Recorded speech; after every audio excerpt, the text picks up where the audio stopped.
안녕하세요. 일일일산 등산개미입니다. 오늘은 등산화에 대해서 말씀드리려고 합니다. 등산화는 등산을 계획할 때 가장 중요한 준비물입니다. 네, 등산화가 왜 중요할까요?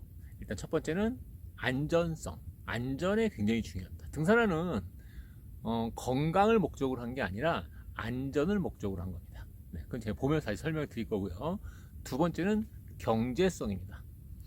등산화가 좀 비싸더라도 등산화를 신는 게 등산에서 훨씬 경제적입니다. 자, 이 두 가지 이유에 대해서 설명드리도록 하겠습니다.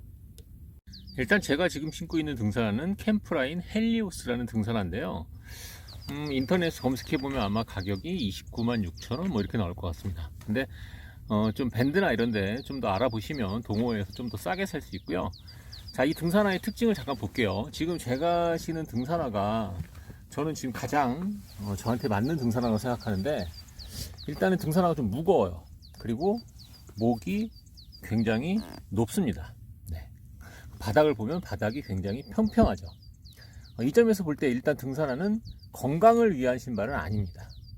만약에 등산화가 건강을 위한 신발이었으면 이 부분에 아치가 이렇게 들어가 있어야 되는 거야. 여러분들 조깅화 같은 경우에 보면 아치가 들어가 있죠. 그런 신발이 훨씬 건강에 좋습니다. 그럼에도 불구하고 등산을 꼭 신어야 되는 이유는 등산화가 이 평평하면서 접지를 잘하게 하기 때문에 웬만한 바위에서 미끄러지지 않습니다. 특히 이 캠프라인이라는 신발 자체가 우리 뭐 바위에 착 붙는다 뭐 이런 말을 하는데, 우리나라 바위산이 워낙 많잖아요. 그죠? 바위산에서는 캠프라인이 가장 좋은 것 같습니다. 그리고 이 등산화가 굉장히 튼튼해요. 뒤에 다시 제가 여러가지 제가 신었던 등산화를 보여드리겠는데, 이 등산화만큼 튼튼한 등산화는 없었습니다. 일단 등산화 고를 때 굉장히 중요한 점은 뭐냐면, 지금 이 등산화가 사이즈가 285인데 제가 보통 구두를 신을 때 275를 신거든요. 그러니까 보통 275면 285, 한 10mm 정도 더, 아니면 290까지 신는 게 좋습니다. 왜냐하면 등산화 신을 때 지금 이 앞부분에 보면 앞부분에 여기 빼놨거든요. 여기를. 네, 이 앞부분은 매질 않고, 그리고 중간에 매듭을 하나 이렇게 했어요. 하는 이유가 뭐냐면 이 앞부분은 굉장히 느슨하게 묶습니다. 네, 느슨하게 묶고 이 뒤쪽은 꽉 묶은 거예요. 즉 다시 얘기해서 앞쪽에 발이 잘 놀도록 하고 뒤는 묶어주는 겁니다. 자, 이제 등산을 한번 이렇게 묶어봤는데, 네, 여기 묶었을 때 앞부분은 좀 이렇게 여유가 있고, 발이 좀 여유가 있게 하고, 끈도 느슨하게 하고, 그리고 중간에 이렇게 한 매듭을 주므로써 이 뒤에 부분이 풀러져도 여기가 느슨함이 유지돼야 돼요. 아니면 이렇게 쭉 당겼을 때 다시 여기가 꽉 묶여지면 발이 자유롭게 움직일 수 없거든요. 자, 발이 자유롭게 움직이는 게 가장 좋고요. 건강에 가장 좋은 건 맨발로 등산하는 게 가장 좋습니다. 네, 근데 쉽지 않고요. 저도 사실 앞으로 도전해 볼 생각은 있지만 쉽지는 않고요. 그리고 이 뒷부분은 꽉 묶어줘요. 여기는 이제 꽉 묶어줘야 빈틈이 없고, 이렇게 레깅스 같은 거 입어도 돌이 잘 안 돌 들어가면 되게 발이 아프니까 돌이 안 들어갈 수 있습니다. 그러니까 등산의 가장 중요한 조건은 이런 식으로 발목이 꺾이지 않게 하는 게 굉장히 중요하고요. 어제도 제가 청계산에서 발목 한번 접질렀는데 오늘 등산하는데 전혀 무리가 없어요. 즉 등산화는 안전이 되게 중요합니다. 특히 발목의 안전, 그리고 바닥에 미끄러지지 않게, 이 돌 같은 데서 절대 미끄러지지 않게 꽉 붙어주는 접지력이 굉장히 중요하기 때문에 이 두 가지 조건이 가장 만족하는 게 제가 볼 때는 이제 이런 등산화에서 가장 필요한 요소가 아닌가. 네. 그리고 이제 요거 외에는 이제 경제적으로 얼마나 튼튼하냐. 네. 그 세 가지 부분이 가장 중요합니다. 제가 처음에 샀던 등산화는 칸투칸이라는 데서 산 등산화입니다. 처음에 등산을 계속 할지 안 할지를 몰라서 한 7, 8만 원짜리 등산화를 사야 되겠다.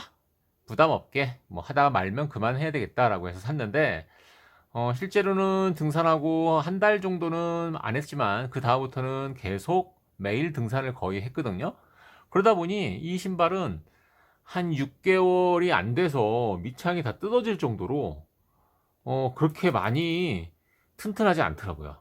물론 처음에 살 때 이 보아라는 것도 되게 편하다고 생각했는데 이런 방식도 요즘은 선호하지 않습니다. 이게 풀릴 수가 있기 때문에 산에서 혹시 위험할 수가 있다고 해서 보통 등산화, 전문 등산화는 이런 보호 방식을 쓰지 않더라고요. 그리고 이제 튼튼한 것도 이게 많이 튼튼하지 않더라고요. 즉 등산화가 조금 비싸더라도 튼튼한 걸 신는 게 훨씬 경제적입니다. 그 다음에 샀던 등산화는 이겁니다. 아마 이건 이제 뭐 아이유 씨가 선전을 해서 아이유 등산화다라고 해서 많이 알려진 것 같은데, 친구가 자기가 사면서 같이 사자를 샀는데 그 친구가 등산을 잘 모르는 친구라서 이런 걸 권한 것 같아요. 이 등산화도 거의 20만 원 돈 주고 샀지만 등산을 딱 2번 가고 나서 신지 않았습니다. 일단 밑창이 미끄럽고요. 발목을 보호해주지 못하기 때문에 조금 부담스럽다고. 그리고 이 뒤가 실제로는 제가 이 신발을 한 2번밖에 안 신었거든요. 산에 올라갈 때는 그냥 일상에서 신었는데도 이 뒤가 다 뜯어져 가지고 이거 다 본드로 붙였습니다. 제가 앞에서도 제가 왜 경제적인 얘기를 하냐면 이런 신발 하나 사봐야 오래 쓰지 못합니다. 간혹 뭐 나이키 신발 같은 거 운동화 신고 산에 오시는 분들이 있는데 그거 진짜 너무 아깝습니다. 저처럼 등산하는 사람이 나이키 신발을 신으면 아마 한 보름 이내에 아마 밑창이나 위에는 아마 다 작살 날 겁니다. 아마 금방 버려야 될 겁니다. 그 신발 비싼데 그런 나이키 운동화 신고 산에 오시는 건 정말 돈 낭비입니다. 이 신발은 거의 제가 못 신었고 그 다음에 신었던 신발이 이 신발입니다. 요거는 노스페이스에서 나온 신발인데 뭐 보통 이제 경등산화로 많이 신는 그런 신발인데요. 이 신발 같은 경우에도 뭐 가까운 산 같은 경우 다니는 거는 괜찮아요. 근데 역시 이게 튼튼한 정도가 그렇게 많이 튼튼하지 않더라고요. 밑창은 괜찮아요. 많이 미끄럽지 않은데 문제는 이것도 지금 여기가 지금 뜯어져 가지고 밑창이 뜯어져 가지고 이것도 역시 본드로 붙였습니다. 이쪽도 마찬가지인데 물론 이제 저는 살을 많이 타기 때문에 그런 것도 있지만 요건 한 1년이 안 간 것 같아요. 지금도 물론 신긴 합니다. 지금도 높지 않은 산을 갈 때는 신긴 하는데 편한 것도 괜찮고 다 좋긴 좋은데 역시 튼튼한 면에서는 캠프라인을 따라가는 신발은 이 중에는 없는 것 같아요. 네, 그래서 가벼운 등산, 뭐 트레킹이나 하이킹 같은 거, 특히 이건 뭐 하이킹하는 것도 괜찮은, 트레킹하는 것도 괜찮은 그런 신발인 것 같고요. 하지만 뭐 암벽에 암릉을 탄다든지 좀 바위산, 관악산 같은 바위산을 탄다는 데는 별로 좋게 권하고 싶지 않은 그런 등산화입니다. 그러고 나서 이제 제가 좀 등산을 하면서 만난 신발이 바로 이 신발입니다. 이 신발은 조님블이라고 하는 신발입니다. 많이 알려지진 않았는데 제 친구 중에 이제 그 정형외과 쪽에 있는 친구가 권한 그런 신발인데요. 앞에 볼이 넓어서 굉장히 편해요. 그러니까 제가 이제 말씀드린 것처럼 저는 이제 맨발 산행을 나중엔 하고 싶지만 지금은 아직 그 정도 수준이 안 되거든요. 근데 맨발 산행을 하는 정도만큼 건강에 도움이 되는 그런 신발입니다. 밑창도 얇은데 굉장히 튼튼하고요. 발목도 높아서 발목 보호도 굉장히 좋고요. 그래서 요 신발도 굉장히 애용하는 신발 중에 하나입니다. 혹 한 뭐 서드 정도, 세칸이나 서드 정도 신발로 하나 가지고 있어도 괜찮은 굉장히 튼튼해요. 그리고 의외로 이 신발은 굉장히 튼튼하더라고요. 그래서 굉장히 편하고 튼튼한 신발입니다. 역시 또 단점은 바위산 같은 경우에 바위에 비가 오거나 했을 때는 이게 미끄럽더라고요. 그래서 그 정도는 안 되지만 날씨가 맑을 때는 그리고 이제 본인의 건강을 위해서 신을 때 굉장히 도움이 되는 신발입니다. 네, 조님블 신발은 권하는 신발입니다. 그리고 이제 제가 원래는 이제 앞서 보여드렸던 것처럼 캠프라인 신발을 나중에 알게 돼서 굉장히 깜짝 놀랐고요. 굉장히 좋아합니다. 주로 많이 신는 건 헬리오스를 많이 신지만 이 신발은 애니스톰이라고 하는 신발입니다. 헬리오스보다는 약간 아래 단계고요. 애니스톰, 블랙스톰이 같은 스펙을 가지고 있는 신발입니다. 가격도 한 20만 원대 초반의 신발인데 이 신발도 역시 캠프라인으로서 굉장히 밑창이 튼튼하고 접지력이 굉장히 뛰어납니다. 이 신발은 지금 290인데 헬리오스는 280으로 신는데 이건 90을 신는 이유가 이 볼이 약간 좁아서 약간 불편합니다. 그래서 이걸 좀 더 크게 신는 게 좋고요. 마찬가지로 얘도 앞에는 꽉 조이고 앞에는 좀 널널하고 좀 덜 조이고 뒤는 꽉 조이는 게 가장 좋습니다. 이 신발도 굉장히 편하지만 헬리오스보다는 뒤가 약간 낮아서 이 뒤로 좀 모래가 들어오거나 하는 그런 일이 좀 생기더라고요. 그러니까 여기 스패츠라는 거, 이렇게 스패츠 이렇게 감싸는 거 있죠? 스패츠를 감싸서 신으면 굉장히 좋은 그런 신발입니다. 제가 말씀드린 것처럼 등산화가 종류가 되게 많은데 일단 등린이를 탈출하려면 가장 기본적으로 캠프라인이라는 걸 알아야 돼요. 실제 산에 가보면 우리나라 산에 산행을 하는, 특히 자주 산행을 하는 분들이 가장 많이 신는 게 캠프라인이에요. 저도 사실 등산하기 전에는 전혀 몰랐던, 초반에 등산했을 때는 친구들이 안 가르쳐줘서 몰랐던 그런 신발입니다. 지금 여기 경사가 엄청난데요. 이 경사면을 그냥 신고 등산화로 그대로 올라가 보도록 하겠습니다. 여기 경사 너무 심한데요. 어쨌든 올라가겠습니다. 아이고.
자, 등산화가 왜 중요한지 신발의 접지력을 다시 한번 테스트 해 보도록 할게요.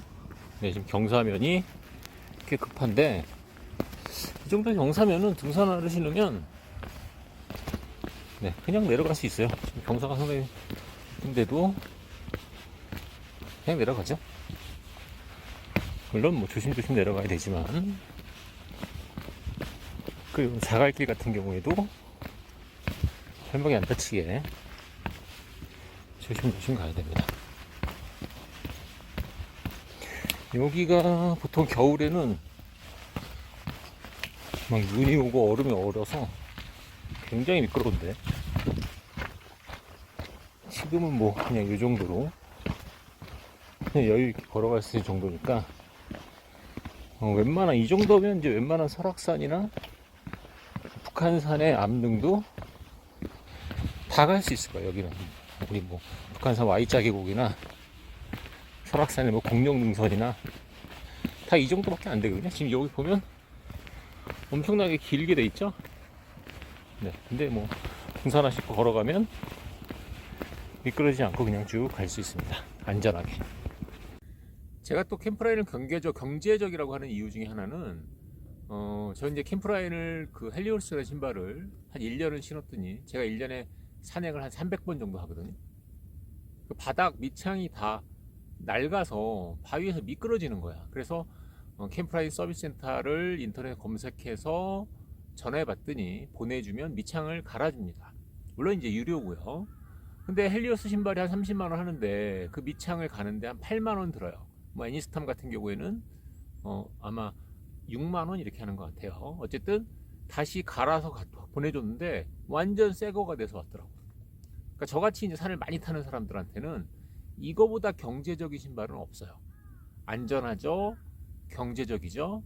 물론 이제 등산 좋아하시는 분들은 이제 송림 뭐 수제화나 아니면 무슨 잠발란이나 이런 신발을 신으시는 분들도 계시지만 뭐 그 신발 되게 좋을 것 같아요. 저는 안 신어봤지만, 하지만 이제 가장 합리적으로 경제적이고 안전한 신발은 캠프라인이 아닐까 이렇게 생각합니다. 여기까지 등산화에 대해서 일일일산 등산개미였습니다. 감사합니다.